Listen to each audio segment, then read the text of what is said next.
On Christmas Eve 1945, a fire destroyed a family home in rural West Virginia. But what makes this case truly disturbing is not the fire itself, it's what was never found afterward. 5 children vanished that night, and despite the house burning to the ground, no one ever recovered their remains. No bones, no teeth, nothing. And decades later, one question still lingers. What really happened to the Sodder children?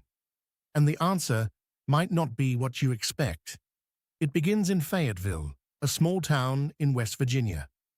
George and Jenny Sodder were immigrants from Italy who built a life in America through hard work. George ran a successful trucking business, and together they raised 10 children in a large hillside home. They were known locally as a strong, close-knit family. But there was tension beneath the surface. George was outspoken. He openly criticized Benito Mussolini and fascist Italy. In a tight immigrant community, that made him enemies. Some even warned him to be careful with what he said. Still, life went on. Until Christmas Eve.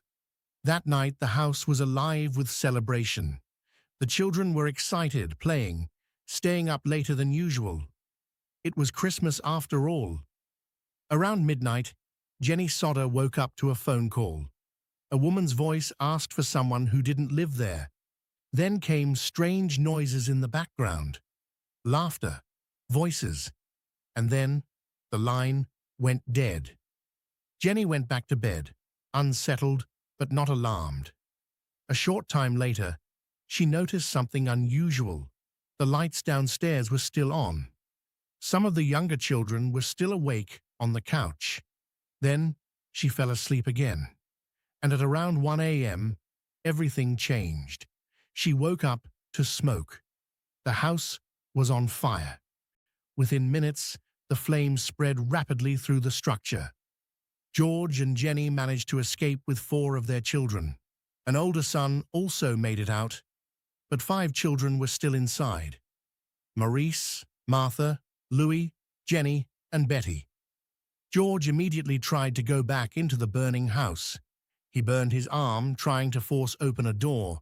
He ran outside to get a ladder that was normally kept beside the house, but the ladder was gone. He then tried to use one of his trucks to reach the upper windows.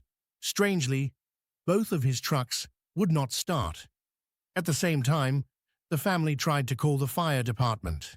The phone line was dead, and when help finally arrived hours later, the house was already destroyed. The official conclusion came quickly. The 5 children had died in the fire. Case closed. But almost immediately, problems appeared. Because when investigators searched through the ashes, something was missing. No human remains were found at all. No bones, no skull fragments, no teeth, nothing that confirmed the children had died inside the house. The explanation given was that the fire burned so intensely that everything was completely destroyed. But experts have long questioned that claim. Even in extremely hot house fires, human remains are almost always found. Bones don't simply vanish under normal fire conditions, so the question became unavoidable. Where were the children? And then, more strange details began to surface. A telephone repair worker later discovered something important. The phone line had not been destroyed by fire. It had been cut, manually. Then came witness statements.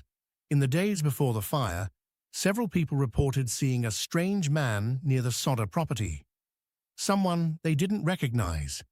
One witness claimed they saw him watching the house closely. Another said they saw an object thrown onto the roof shortly before the fire started. Then there was Jenny's own memory. She recalled hearing a loud thump on the roof that night, just before the fire alarms of smoke woke her. Coincidence? Or something deliberate? As time passed, even more strange reports came in. A woman claimed she saw the missing children alive the next morning, riding in a passing car. A hotel worker later said he believed he saw children matching their description. Another witness reported seeing them accompanied by two men of Italian appearance. None of these sightings were ever confirmed, but together they created a disturbing pattern. The Sodder family began to believe something unthinkable, that their children had not died at all, that they had been taken. But if so, why? One theory suggests a tragic but natural explanation, that the children did die in the fire, and no remains were recovered due to the intensity of the blaze and the collapse of the structure during cleanup. According to this view, the missing evidence is simply the result of extreme destruction and investigative limitations at the time. This remains the official explanation, but it doesn't satisfy everyone. A second theory points to arson and kidnapping. In this version of events, the fire was deliberately set as a distraction. While the house burned, someone entered and removed the children. The cut phone line, missing ladder, and disabled trucks are seen as evidence of deliberate sabotage. But no physical proof of abduction has ever been found. A third theory goes further. It suggests organized crime involvement. George Sodder's outspoken criticism of fascism may have created enemies with connections to powerful networks. Some believe the fire was retaliation or intimidation that escalated beyond control. However, again, there is no direct evidence linking any group to the event. What makes the Sodder case so compelling is that every theory feels incomplete. The fire could have been an accident, or it could have been intentional. The missing children could have died instantly, or they could have been removed before the house collapsed. Even the later photographs and alleged sightings remain unverified. Decades later, investigators still debate the same contradictions, and that is what keeps the case alive, because there is no single explanation that fully accounts for everything. The missing remains, the cut phone line, the strange behavior of the trucks, the ladder that disappeared, and the conflicting witness accounts. Each piece alone can be dismissed, but together they form a puzzle that refuses to fit neatly together.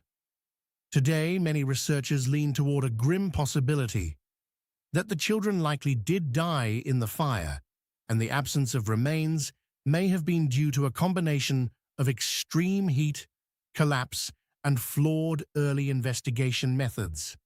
But even this conclusion carries uncertainty, because too many details remain unexplained, and that uncertainty is exactly why the Sodder children case continues to haunt historians, investigators, and internet researchers alike.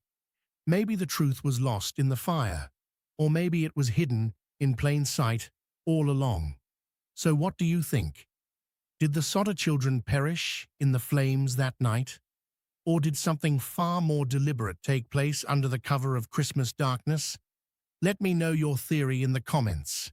And if you enjoy mysteries like this, the next case will take you to a remote Scottish island where 3 lighthouse keepers simply vanished without a trace, and no one ever found out why.